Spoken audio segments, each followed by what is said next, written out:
অবশেষে নেটিজেনদের সমালোচনা নিয়ে মুখ খুললেন অপু বিশ্বাস। ইদানিং তাকে নিয়ে নেট দুনিয়ায় একটু বেশি সমালোচনা হচ্ছে। কতগুলো গুজব, কতগুলো আবার নানান ধরনের ইস্যুতে চলে আসতেছে। তো সকল প্রশ্নের উত্তর কিন্তু অপু বিশ্বাস নিজেই দিলেন। তো চলুন আমরা অপু বিশ্বাসের মুখ থেকে তাকে নিয়ে নেট দুনিয়ায় এত পরিমাণ গুঞ্জনের কারণ কি, বা তাকে নিয়ে এত আলোচনা কেনই বা নেট দুনিয়ায় করা হয়। তো চলুন আমরা তার মুখ থেকে বিষয়টা একদম ক্লিয়ারভাবে শুনে আসি। আমি আমার কিছুদিন আগে আমার নতুন আরেকটা পার্লার ওপেনিং হয়েছে।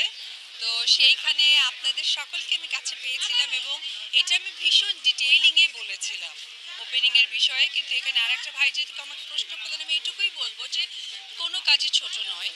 আর আমরা যেহেতু শিল্পী, সেই শিল্পীর মধ্যেই কিন্তু সত্তা যে আমরা ওপেনিং করব এবং আমাদের যারা ফ্যান ফলোয়ার থাকবে তারা কিন্তু আসলে এঙ্গেজ করে একটা ওপেনিং এর মাধ্যমে, একটা বার্তা সকলের কাছে পৌঁছে যায়। তো উনি কিন্তু সাথে সাথে আরেকটা প্রশ্ন করলেন সাংবাদিক ভাই, যেটা আমার ভীষণ ভালো লাগলো, যে এখানে কিন্তু একটা অর্থের লেনদেন থাকে, চাইলে আমাকে নেবে না। এটা কিন্তু সত্য। তো আসলে এটাকে ভুল ব্যাখ্যা দিয়েছে অনেকেই। আমার মনে হয় যে ভুল ব্যাখ্যাটা অলরেডি সকলের কাছে শুধরেও গেছে। এর জন্য সকলেই কাজ করছে। আমি আসলে সকলের জন্য শুভবার্তা দিতে চাই, কিন্তু আমাকে নিয়ে অনেক বেশি ট্রোল হয়েছে। তো সো ওই বিষয়টা আসলে আমি খুব মনে করেছিলাম যে ওয়েট অ্যান্ড সি, যে দেখি তাদের টাইমটা কখন আসে। একটা নতুন বাংলাদেশে শুরু হতে যাচ্ছে। সবাই তো নিশ্চয়ই এই প্রশ্নটা রাখবেন, 14 ফেব্রুয়ারি ভ্যালেন্টাইন কেমন যাচ্ছে।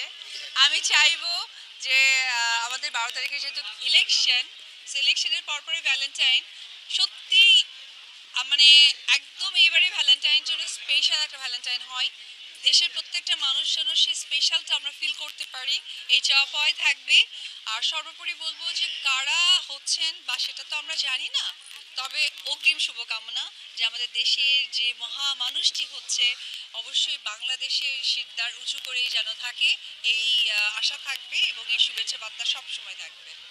হ্যাঁ দিদি, একটু যদি জানতে চাই, শিখার আপনার দ্বিতীয় ওয়েব ফিল্ম সেটার শুটিং যাওয়ার কথা নেপালে আপনার যাবে। এটার আপডেট কত? আচ্ছা, এটার আপডেট যেটা শুনেছেন ঠিক তাই। এটা হচ্ছে মার্চের দিকে ওরা দেশের বাইরে শুটিং করতে চেয়েছে। ওইভাবেই আসলে শিডিউল সবকিছু মেক প্ল্যান, তারপরে দেখা যাক, ওইভাবেই যাওয়া। দিদি, আমরা আসলে আমি বেসিক্যালি আপনাকে মঞ্চে প্রথমবার নাচতে দেখলাম। তো আসলে যখন নাচছিলেন মুগ্ধ হয়ে দেখছিলাম। হ্যাঁ, এই যে নাচের এটাকে নাচে বলে আমাকে সারপ্রাইজ করেছে সোহাগ। আসলে আমি অপ্রস্তুত ছিলাম। আপনি দেখেছেন আমি অ্যাওয়ার্ড নিয়েছি, আমি দর্শক সাহিত্যে বসেছিলাম। নাচের জন্য তো একটা এক্সট্রা প্রিপারেশন দরকার। সো এটা আসলে কীরকম হয়েছে, আমরা দেশের বাইরে দেখি যে শিল্পীদেরকে টেনে নিয়ে যায়, নিয়ে গিয়ে করে। আমার মনে হয় এরকম একটা প্রতিফলন ঘটিয়েছে সোহাগ এবং এদিনের যারা অর্গানাইজেশন আছে তাদেরকে সত্যিই ভালো জানাবো যে এই যে নতুন নতুন কনসেপ্ট ফিল করছে এবং সেটা আর্টিস্টদের মধ্যে প্রুভ করছে। That's very good, very very good.